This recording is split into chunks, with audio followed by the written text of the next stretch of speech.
Okay, so let's move on to building your IME brand.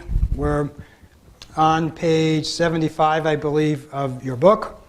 And some of this is important review, but I think it's important to mention. The first important thing is there's only about 10 or 15 points, 10 points. The first one is be easy to deal with. We talked about this at length yesterday, and it's not only you that needs to be easy to deal with, it's your staff that needs to be easy to deal with, okay? The people that are easy to deal with, that are cooperative, they're able to set up appointments and so on and so forth, do much better. And that's your brand. And your brand should be that you're easy to deal with. Make scheduling easy, we talked about this, prompt appointments. You want to make the process, you want to align yourself with what they need. Now sometimes they may need something in a rush, or lawyers are always notorious for needing everything in a rush, but sometimes there actually may be a legitimate reason. And if you can accommodate them, they certainly would appreciate it. Transparent and fair billing and collection practices, we talked about that. They want to know how much it's going to cost within reason. On the other hand, and they don't want to be nickel and dimed. On the other hand, you don't want to be in a situation where you agree to do an IME for $1,500 and then a banker box of records show up. Okay? And I think that does happen fairly routinely.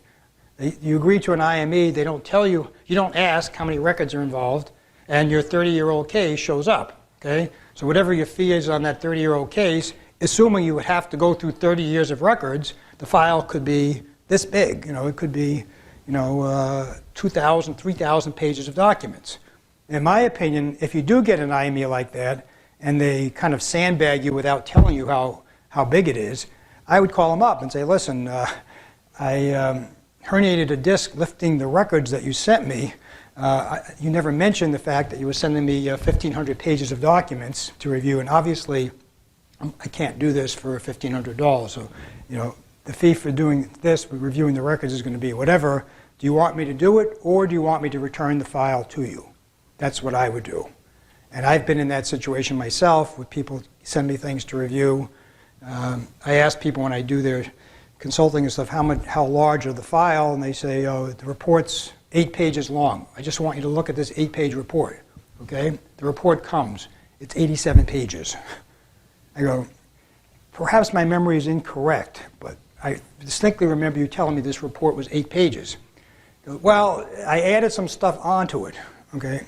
Well, adding 79 pages on is adding a lot on. So the fee that we agreed on, obviously I can't do it. Do you want me to send it back to you? Do you want me to do it and it's going to cost you extra? Yes?